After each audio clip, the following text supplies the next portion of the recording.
ሰላም ዩቲዩብ እንዴት ናችሁ? በሌላ ቪዲዮ ተመልሰናል። በዛሬው ቪዲዮአችን ዩኒቨርሲቲ ስገባ ቀድሜ ባቃቸው የምላቸውን ነገሮች ነው ሼር ማድረጋችሁ። 5 ወር ዩኒቨርሲቲ ውስጥ ከቆየሁኝ በኋላ ያስተዋልኳቸው የተለያዩ ነገሮች አሉ። ስለዚህ የተለያዩ አይነት ያዩዋቸውንም የሰሟቸውንም እንዲሁም ደግሞ እውነት ያሳለፍናቸውን አይነት ህይወቶች ሼር ማድረጋችሁ ይሆናል ማለት ነው። ስለዚህ ይሄን ቪዲዮ ስትጀምሩት በቻላችሁ ታቅም ሰብስክራይብ እና ላይክ አድርጋችሁ ጀምሩት፣ ከልብ ደስ ይለኛል። ከዛም በተጨማሪ እዚህ ጋር የምትመለከቷቸው የኔ ሶሻል ሚዲያ አካውንቶች ናቸው። ቀጥታ ሊንኮቹን ለማግኘት ደግሞ ሰር ዲስክሪፕሽን ላይ አስቀምጥላችኋለሁ። ገብታችሁ ፎሎ በማድረግ ዴይሊ ሼር ማድረጋቸውን ነገሮች ልታዩ ትችላላችሁ። እስከዛሬ ድረስ በምንም አይነት የሶሻል ሚዲያ ፕላትፎርም አይታችሁ የማታውቁ ሰዎች ከሆናችሁ ሰላም፣ እንዴት ናችሁ? ቅዱስ አብርሃም ቅዱስ ኮሪ ይባላል። በተለያዩ የሶሻል ሚዲያ ፕላትፎርሞች ላይ ወጣቶችን እንዲሁም ደግሞ ከሌቲኔት ጀምሮ ያሉ ወጣቶችን ሊረዱ የሚችሉ ሰልፍ ኢምፕሩቭመንት፣ ቢዝነስ እንዲሁም ደግሞ ኤጁኬሽን ነክ የሆኑ ኢንሳይቶችን ሼር አድርጋለሁ። ራሴ ራን ማድርገው ኬሲ ዲጂታልስ የሚባል የዲጂታል ማርኬቲንግ ቲም አለኝ። ከዛ በተጨማሪ አዲስ አበባ ዩኒቨርሲቲ የፍሬሽማን ተማሪ ነኝ። ዛሬ ሼር ማድረጋችሁ የኤኤዩ ፍሬሽማን ፈርስት ሴሚስተር ያስተዋልኳቸውን ነገሮች ኒር 5 ወር አካባቢ ያስተዋልኳቸውን ነገሮች ነው ማለት ነው። ስለዚህ እስከ ቪዲዮ መጨረሻ ድረስ እንድትከታተሉ እኔም ይኸው ኖት ይዤ ነው ተዘጋጅቼ የመጣሁት ማለት ነው። ስለዚህ እስከ ቪዲዮ መጨረሻ ድረስ መከታተል እንዳትረሱ። በቀጥታ ወደ ቪዲዮ።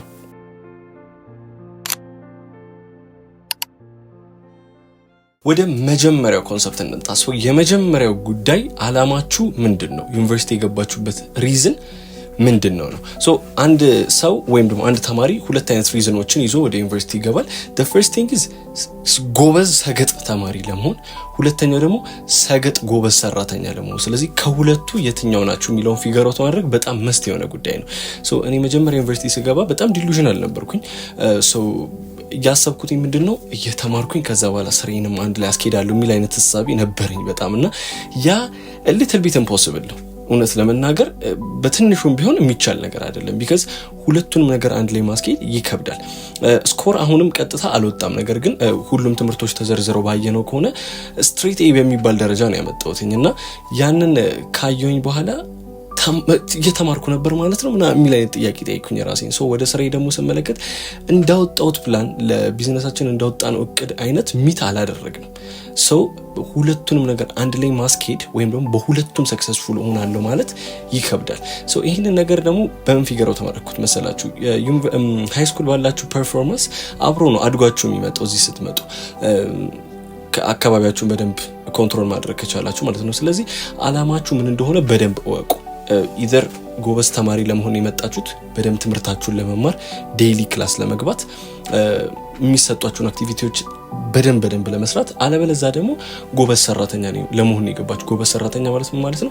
ስራውን ሀስሉን ቴክ ኬር ያደርጋል። ዋይል ክላስ ግዴታ የሚጠሩት አይነት ጉዳዮች ሲፈጠሩ ወደ ክላስ ሄዶ ያለውን ነገር ጨራርሶ ከዛ ወደ ስራው ይመለሳል ማለት ነው። ስለዚህ መጀመሪያ በጣም ስትሪክትሊ ይሄንን ነገር ፎከስ ማድረግ አትርሱና አሁን ወደ ሰከንድ ሴሚስተር የምንመለስ ሰዎች ደግሞ አሁን ላይ አዲስ ፕላን አውጣታችሁ ምን ለመሆን ነው አቅዳችሁ የምትመለሱት? ዳትስ በጣም መስት የሆነ ጉዳይ። የመጀመሪያውን እሱን ይዘናል። ወደ ሁለተኛችን ስንሄድ ዶንት ቢ አን ኦርዲነሪ ስቱደንት ወይም ደግሞ ልክ እንደ ማንኛውም አይነት ተማሪ አትሁኑ።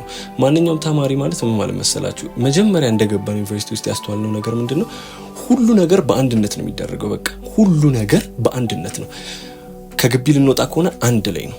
ወደ ግቢ ልንገባ ከሆነ አንድ ላይ ነው። በቃ ምንም አይነት ነገር የምታደርጉት በገፍ ነው። ሁሉ ነገር ከእንቅስቃሴ ኤቭሪቲንግ አንድ ላይ ነው የሚሆነውና እንደዚህ አይነት ሰው መሆን ወይም ደግሞ አንድ ግሩፕ ብቻ ያለው ሰው መሆን ያ ይጎዳል ብዬ አስባለሁ። ቢካዝ ዩኒቨርሲቲ ውስጥ የምታገኟቸው ሰዎች የላይፍ ታይም ሰዎቻችሁ ነው የሚሆኑት ወይም ደግሞ የላይፍ ታይም ጓደኞቻችሁ። አንዳንዱ እስከ ትዳርም ድረስ የሚቀጥል ይኖራል። አንዳንዱ ሚዚያችሁ የሚሆን ጓደኞቹ የምታገኙት አብዛኛው ዩኒቨርሲቲ ውስጥ ነው። ላይፍ ታይም የሚቀጥል ስራዎችን አብራችሁ የምትሰሯቸው ዩኒቨርሲቲ ጓደኞቻችሁ ነው የሚሆኑትና በቻላችሁ አቅም ኮኔክሽናችሁን ለማስፋት ሞክሩ። ኮኔክሽን ስል ከሁሉም ሰው ጋር ሰርክል ይኖራችሁ ማለት ሳይሆን ቢያንስ ከብዙ ሰው ጋር ኮኔክሽን ይኖራችሁ፣ ሰላምታ ይኖራችሁ፣ አንዳንድ ወሬዎችን ይሄ የምትቀባበሉ አይነት ሰዎች ነው። ይሄንን ከምን ቢውልድ ልታደርጉ ይችላላችሁ መሰላችሁ? የመጀመሪያው በክላስ አካባቢ የሚኖራችሁ ጓደኞች ይኖራሉ፣ ወይም ደግሞ የክላስ ፍሬንዶቻችሁ ወይም ደግሞ የክላስ ተማሪዎች ሊኖሩ ይችላሉ። ኢቨን እኔ አድቫይስ ማድረገው ከክላስ ሜቶቻችሁ ጋር ራሱ ጥሩ ኮኔክሽን ይኖራችሁ። ከሁሉም ጋር የክላሳችሁ ሳይዝ አይታወቅም፣ ብዙም ትንሽም ልትሆኑ ይችላላችሁ፣ ግን ከቻላችሁት ሰው ጋር ካገኛችሁት ሰው ጋር ኮኔክሽን ለመፍጠር ሞክሩ። ሁለተኛው በዶርምና በዶርም አካባቢያችሁ ጋር የምታገኟቸው ሰዎች ይኖራሉ። ከዛ በተጨማሪ አብዛኛው ዩኒቨርሲቲ ተማሪ እንደ ፍሬሽማን የሚሳሳተው ነገር ክለቦችን ጆይን አናደርግም። ክለቦችን ጆይን አድርጉ። አሁን እኔ ፈርስት ሴሚስተር ላይ የሰራው ትልቁ ስህተት ምንም አይነት ክለብ ጆይን አላደረኩም፣ ግን ለሰከንድ ሴሚስተር እንደ ቢግ ፕላን ይዤ የመጣሁት ክለቦችን ጆይን አድርጉ። ክለቦች ውስጥ የምታገኟቸው ሰዎች ስፔሻሊ ደግሞ ከእናንተ ፊልድ ጋር ከእናንተ የምትፈልጉት ነገር ጋር የሚገናኝ ክለቦችን ጆይን ማድረግ እዛ ውስጥ የምታገኟቸው ሰዎች ከእናንተ ጋር አንድ አይነት ናቸው፣ በተወሰነ መልኩ የምትገናኙ አይነት ሰዎች ናቸው። ለምሳሌ ቢዝነስ ኢኮኖሚክስ ክለብ ውስጥ የምታገኟቸው ልጆች ከዛ ነገር ጋር ትንሽም ቢሆን ሪሌትድ የሆኑ ሰዎች ናቸው።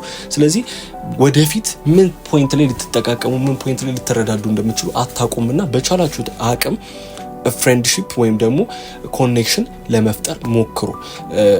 ይሄ ሁለተኛው ሀሳባችን ነው። እንደ ማንኛውም ሰው ኦርዲነሪ ፐርሰን አትሁኑ፣ ወይም ደግሞ አንድ ግሩፕ ብቻ ያለው ከዛ ግሩፕ ውጪ ምንም የማያደርግ አይነት ሰው አትሁኑ። ሶስተኛው ማንሳት የምፈልገው ነገር ማኔጅመንት ስኪል ኢዝ ኢምፖርታንት ዳን ኤኒቲንግ ማለት ነው። ከምንም አይነት ነገር ማኔጅመንት ስኪል ካላችሁ፣ ይህንን ቲክቶክ ላይ ማንስቻው አውቃለሁ።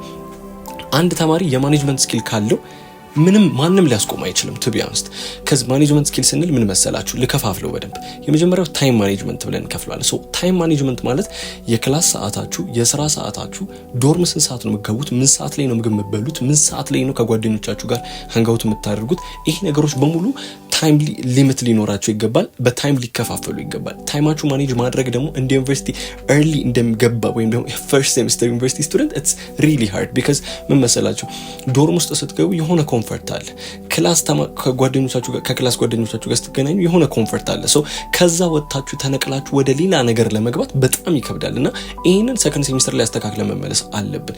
ታይም ሊሚት ታይም ስፔስ ሊኖረን ይገባልና ለሁሉም ነገር ታይም ብሎክ ይኖራችሁ። የመጀመሪያው። ሁለተኛው መኒ ማኔጅመንት አብዛኛው ተማሪ የሚጎዳበት ጉዳይ ነው። ስፔሻሊ ደግሞ በወር ከቤተሰብ ገንዘብ የምትቀበሉ ተማሪዎች ከሆናችሁ በጣም ይጎዳቸዋል። ይሄ ስል በሳምንት የምትቀበሉ ልጆች በተወሰነ መልኩ እኔ አሁን በሳምንት ነው ቤተሰብ የሚልክልኝና በሳምንት የሚቀበል ልጅ በተወሰነ መልኩ የተሻለ አድቫንቴጅ አለው። ቢካዝ ገንዘቡ ለአንድ ሳምንት ሊሚት ነው የተሰጠው። በአንድ ሳምንት ውስጥ ያችን አብቃቅቶ መቀመጥ ይችላል። ኢቭን እንኳን በሁለተኛው በሶስተኛ ቀን የሚጨርሱ ልጆች ቢኖሩ ከዛ በኋላ የሚቸገሩት የሚቀጥሉትን 4 ቀናት ወይ 5 ቀናት ነው። ስለዚህ ከዛ በኋላ ቀጣይ ሳምንት ደግሞ ሌላ ብርት አግኝታችሁ ከዛ ካለፈው ሚስቴካችሁ ተምራችሁ በዚህ ነው ታይም ታስተካክላላችሁ ማለት ነው። በወር የሚቀበሉ ልጆች ግን አብዛኛው በቅርብ ያሉ ልጆች ስመለከት ኮስት ሼሪንግም ተደረቡ ቤተሰብም ገንዘብ ልኮላቸው ፋይናሊ ኤንድ አፕ የሚያደርጉት ሲቹዌሽን ምንድነው? ወሩ ሊያልቅ 10 ቀን 15 ቀን ሲቀረው ምንም ብር የላቸውም እጃቸው ላይ እና በጣም ይቸገራሉ። እንደኛ ደግሞ ካፌ የማይጠቀም አይነት ሰው ሲሆን ደግሞ ካፌ መግባት አትችሉም እና ብዙ አይነት ችግር ውስጥ ትወድቃላችሁ። ሶ በቻላችሁ አቅም የገንዘብ ማኔጅመንት ይኖራችሁ። እያንዳንዱ ነገር ለመጻፍ ሞክሩ። አራተኛው ማንሳት የምፈልገው ነገር ፋይንድ ሳምቲንግ ከትምህርታችሁ ጎን ለጎን ልትሰሩት የምትችሉት ነገር። ይሄ በጣም ክሪቲካል ነው። እንደ ፍሬሽማን ይመከራል አይመከርም አም ኖት ሹር። ለኔ እየሰራልኝ ነው ወይ? አዎ። ነገር ግን በቻላችሁት አቅም የሆነ ስኪል ቢልድ ለማድረግ ሞክሩ። ይሄንን ከዚህ በፊት በጣም ብዙ ጊዜ የቲክቶክ ቪዲዮዎች ሰርቻለሁኝ። ከስር አካውንት በስር ባለው አካውንት ገብታችሁ ቼክ ማድረግ ትችላላችሁ። የምትፈልጉም ከሆነ ኮሜንት ላይ አስቀምጡልኝ። ዩቲዩብ ላይ ረጃጅም ኮንተንቶች ለዚህ ፕሪፔር ለማድረግ ኦልሬዲ ተዘጋጅቻለሁ። ግን እንደምትፈልጉ ማወቅ ስለምፈልግ ከስር ኢዘር በሆነ ማወቅ የምችልበት አይነት መንገድ ኮሜንት ላይ አስቀምጡልኝ። ሜክ አድርግላችኋለሁ። በቻላችሁት አቅም የሆነ ስኪል ቢልድ ለማድረግ ሞክሩ። አሁን እኛ ውስጥ ወይ ስኪል ቢልድ አድርጉ ወይም ደግሞ የሆነ ልትሰሩ የምትችሉትን ነገር ፈልጉ። በጣም አሜዝድ ኮንኩት ነገር ውስጥ አንዱን ልንገራችሁ። ዩኒቨርሲቲ ውስጥ የኛ አዲስ አበባ ዩኒቨርሲቲ ውስጥ ዴሊቨሪ ቦት የሰሩ ልጆች አሁን ሰሞኑን ሲነግሩኝ ነበር። ምንድነው የሚያደርጉት? ቦት ነው፣ ቴሌግራም ቦት ነው። ልጆች እዛው አካባቢ ካሉ ምግብ ቤቶች ውስጥ ዶርማቸው ቁጭ ብለው እንዴት ምግብ አዘው በ30 ብር ነው 35 ብር ጭማሪ ብቻ ምግባቸው ዶርማቸው ድረስ እንዲመጣላቸው ሲስተም ቢልድ አድርገው ቦት ሰርተዋልና እንደዚህ አይነት ነገር ቢልድ ማድረግ በዚህ ሰዓት ላይ ከጎን የምትሰሩትን ኢንካም አስቡት። ትምህርታቸውን አይጋፋም። ቦቱ ራሱን ራን ያደርጋል። እነሱ ገንዘባቸው ብቻ ነው የሚገባላቸው። ምንም አይነት ታይማቸውን አይወስድባቸውም። ነገር ግን ምን አይነት ፕላትፎርም ቢልድ እንዳደረጉ አስቡትና እንደዚህ አይነት ነገሮችን ጀነሬት ለማድረግ ሞክሩ። ይሄ ለሁሉም ሰው ይቻላል እያልኩኝ አይደለም። ነገር ግን ሌላ ብዙ ሊሰሯቸው የምችሏቸው ነገሮች አሉ። እኔ መናገር የለብኝም ስፔሲፊክሊ። ከስኪል ውጪ በጣም ብዙ ሊሰሩ የሚችሉ ኢቭን ኤጁኬሽን ነክ የሆኑ ጉዳዮች አሉ። ሶ እንደሱ አይነት ነገሮችን ለመስራት ጀነራሊ ማለት የፈለኩት ምንድነው ከትምህርታችሁ ጎን ለጎን ልትሰሩ የምትችሏቸውን ነገሮች ፋይንድ አውት አድርጉ። ስኪሎች ከሆኑ በጣም ብዙ ስኪሎች አሉ። ስለነሱ ቪዲዮ በቀጣይ ጊዜ የምሰራላችሁ ይሆናል። ኮሜንት ላይ አስቀምጡልኝ። እንዳልኳችሁ ስንተኛ ነው ይሄ? 5ኛው 6ኛ አይሮ ነው። ብቻ ልቀጥል። ትክክለኛው ፒር ፕሬሸር ያለው ዩኒቨርሲቲ ውስጥ ነው።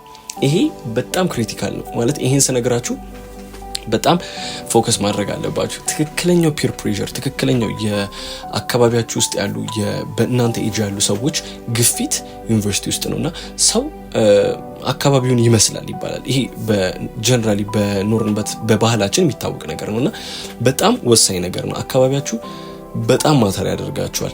ፒር ፕሬሸር በጣም ዩኒቨርሲቲ ውስጥ አለ። እሱን በጣም መጠንቀቅ አለባችሁ። እኔ ይሄንን ስል ግዴታ እንደዚህ አይነት ሰው ሁኑ እያልኩኝ አይደለም። ነገር ግን የምታደርጉትን ነገር ዲፕ ኢን ዮር ሃርት ትፈልጉታላችሁ ወይ ማተር ያደርጋል ወይስ የሆነ ሰው ፑሽ አድርጓችሁ በሆነ ሰው ግፊት ነው የሆነ ነገር የጀመራችሁት? ያ በጣም ክሪቲካል ጉዳይ ነው። ስለዚህ ፒር ፕሬሸር እዛ እንዳለ በደንብ ማወቅ አለባችሁ እና በሆነ ሰው ግፊት የምታደርጉት ነገር እውነት ከልባችሁ ፈልጋችሁት ነው? ሄንጋውትም ሊሆን ይችላል፣ የተለያዩ ነገሮች ሊሆን ይችላሉ እና ከልባችሁ ፈልጋችሁት ነው ወይስ በእነሱ ግፊት ወይም ደግሞ ከነሱ ጋር ለመመሳሰል ስትሉ ነው የምታደርጉት? ያ በጣም ትክክለኛ ራሳችሁ መጠየቅ ያለባችሁ ጥያቄ ነው እና እሱን የሆነ ነገር ፊገር አውት ስታደርጉ ዲሳይድ ማድረግስ ትችላላችሁ ወይ የሚለው ነገር በጣም ክሪቲካል ነው እና ይሄንን በፈርስት ሴሚስተር የተሳሳታችሁ ሰዎች ካላችሁ በቻላችሁ ታቀም ሰከንድ ሴሚስተር ሳይረፍድ በጊዜው ለማስተካከል ሞክሩ። ያን ነገር ደግሞ ኦሬዲ ያልገባችሁ ዩኒቨርሲቲ ካልገባችሁ ደግሞ በጣም ኮንሲደር አድርጋችሁ ግቡ። ከማን ጋር እንደምትሉ ከማን ጋር ሰርክል ውስጥ እንደምትገቡ በጣም ኮንሲደር አድርጋችሁ ግቡ። ይሄ በጣም ቀጣይ ማለት የምፈልገው ጉዳይ ነው።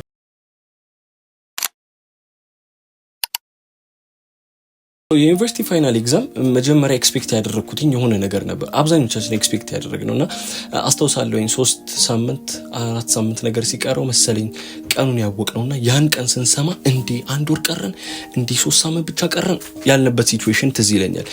ከዚህ በፊት በማትሪክ በሰራሁላችሁ ቪዲዮዎች ላይ እንደነገርኳችሁ የአጠናን ስልት ወይም ደግሞ ለማጥናት የለመድኩበት ከፓስት በጣም ከድሮ ጀምሮ ፈተና 1 ቀን ሲቀረው ሜቢ 2 ቀን ሲቀረው ነው ማጥናት የለመድኩትኝና ልክ ዩኒቨርሲቲ ስንገባ ከጓደኛዬ ጋር ስንባባል ነበር በቃኛ እኮ ግን አሁን እስቲ እንደው እናጠና ይሆን ምናምን ነገር እንባባላለን። 3 ሳምንት ቀርቶት ኤቭሪባዲ በእኛ አካባቢ ያለ ሰው የምናውቃቸው ሰዎች እንዳለ አለ ፋይናል ደረሰ ይላል። ነገር ግን እውነቱን ስነግራችሁ ማንም ሰው ማጥናት አልጀመረም። 1 ሳምንት ሲቀረው የማውቃቸውን ሰዎች በሙሉ ስጠይቅ ምን ትምህርት ጨረሳችሁ ስንባባል ይስጠይቅን ማንም ሰው እንትን ጨርሼ እንትን ቀርቶኝ ያለኝ አልነበረም። እያዋሹኝ ይሁን አይሁን አም ኖት ሹር ግን ያኔ 4 ወር ሲቀረው 4 ሳምንት ሲቀረውም እንደዛ ነበር የተባባል ነው። 1 ሳምንት ሲቀረውም እንደዛ ተባባል። ፋይናሊ ምን አፕን አረገ በሉ 1 ቀን ሲቀረው ነገ ልንፈተን ዛሬ ማታ አስጠይቃቸው ይሄን ያህል ዩኒት ጨርሻለሁ ይሄን ያህል ዩኒት አልጨረስኩም መባባል ውስጥ ገባን ማለት ነው።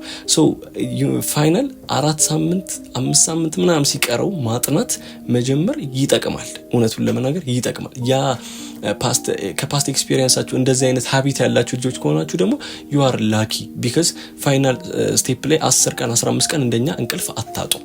የኔ እንዴት ሆነ? እኔ ፋይናል ስዘጋጅ ያሁኑን ፋይናል የተዘጋጀሁትኝ ኦልሞስት ሁሉንም ትምህርት የዕለት ማታ ነው ያጠናሁት። ነገ ፋይናል ልንፈተን ከምንፈተንበት ቀን 1 ቀን ማታ ያለው ጀምሮ አጠናለሁኝ። እንዴት ነበር መሰላችሁ የምንፈተነው? ሁሉንም ፈተና የምንፈተነው 4 ሰዓት ላይ ነው የሚጀምረው። ከ4 ሰዓት እስከ 6 ሰዓት ተፈተናለሁኝ። ከ4 ሰዓት እስከ 6 ሰዓት ፈተና ተፈትነን ልክ ከ6 ሰዓት ጀምሮ እስከ ቀጣይ ቀን 4 ሰዓት ድረስ ፍሪ ታይም ነው። የማጥኛ ጊዜም ሊሆን ይችላል፣ የመዝናኛም ብቻ ፍሪ ታይም ነው። ዶርም ውስጥ ነው የምናሳልፈው፣ ዩኒቨርሲቲ ግቢ ውስጥ ነው የምናሳልፈው። ምንም ወደ ቤት የሚያስመልሰኝም ነገር የለም፣ ምክንያቱም ቀጣይ ቀን ፈተና ስለነበርኩኝ ክላስም የለብንም። ምን አይነት ሩቲን አወጣሁኝ? የመጀመሪያ ቀን እንግሊሽ ተፈተነን መጣው ከ6 ሰዓት እስከ 8 ሰዓት አካባቢ ነገር እንቅልፍ እንተኛለን። ከዛ 9 ሰዓት ላይ ወተን እንበላለን። ከ9 ከመጣን በኋላ እንተኛለን እስከ 11 ሰዓት አይገስ ከዛ በኋላ 11 ሰዓት ላይ ነቅተን ቪቡል የሚባል መጠጥ አለ፣ ኢነርጂ ድሪንክ ነው ወይም ደግሞ ቡና ጠጥተን 11 ሰዓት እስከ 2 ሰዓት ምናምን ነገር ዲፕ ጥናት እናጠናለን። 1 ዩኒት ነው ወይ 1 ዩኒት ከግማሽ ነው በዛ ሰዓት መጨረሰው። ከዛ በኋላ ልክ በዛ ሰዓት ከወጣኝ በኋላ ወተን እራት በልተን 4 ሰዓት ምናምን ተመልሰን ከ4 ሰዓት ጀምሮ እመኑን አትመኑኝ እስከ 9 ሰዓት እስከ 10 ሰዓት አንዳንዴ እስከ 11 ሰዓት ጥናት ውስጥ ላይ እንቀመጣለን። በዛ ሰዓት ላይ ፈተናው ዩኒቶቹ ያልቃሉ ወይ አያልቁም? ምንድነው ማድረገው? የተወሰኑት ዩኒት ያልቁልኛል ወይም ደግሞ ይሄ በጣም ፎከስ አድርጉበት ምናምን የተባባልናቸው ዩኒቶች ያልቃሉ።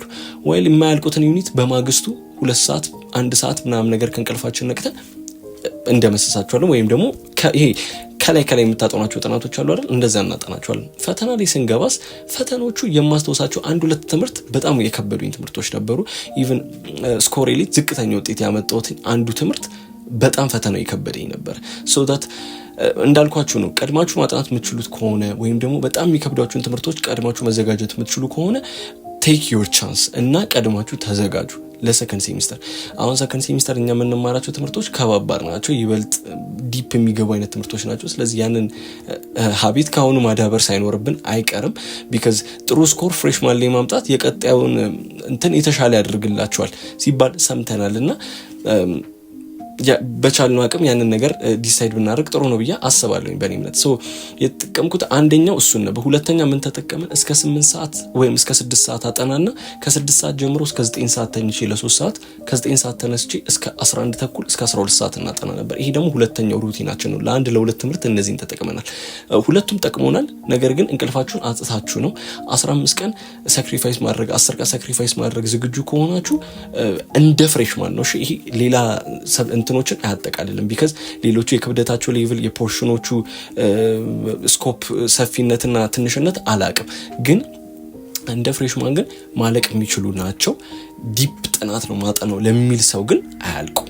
ሰው ከላይ ለማንበብ ዝግጁ ከሆናችሁ ኖሃው ኮንሰፕቱ እንዲኖራችሁ ከሆነ የምትፈልጉት ግን ያልቃል ማለት ነው። እኔ ያልጠቀስኳቸው ነገር ግን መጠቀስ አለባቸው ብላችሁ የምታስቧቸው አይነት አይዲያዎችና ሀሳቦች ካሉ ከታች አስተያየት መጻፍ ወይ ኮሜንት ቦክሱ ላይ አስቀምጡልኝ። እኔ ይዣቸው የመጧቸው በአንድ የ5 ወር ጊዜ ውስጥ ያስተዋልኳቸው ወይም ደግሞ በፈርስት ሴሚስተር ያስተዋልኳቸው ነገሮች እነዚህ ነበሩ። እንዲሁም ደግሞ የፋይናል ኤግዛማችን ይህንን ይመስል ነበረ ማለት ነው። አይ ሆፕ በጣም ብዙ ነገር እንደተማራችሁና ሰከንድ ሴሚስተርም አንዳንድ ነገሮችን አስተካክላችሁ እንደምትመጡ እኔም እንደማስተካክል በቀጣይ ቪዲዮዎች እስከምንገናኝ ድረስ ከልብ ወዳችኋለሁ። ሰብስክራይብ ማድረግ እንዳትረሱ። መልካም ጊዜ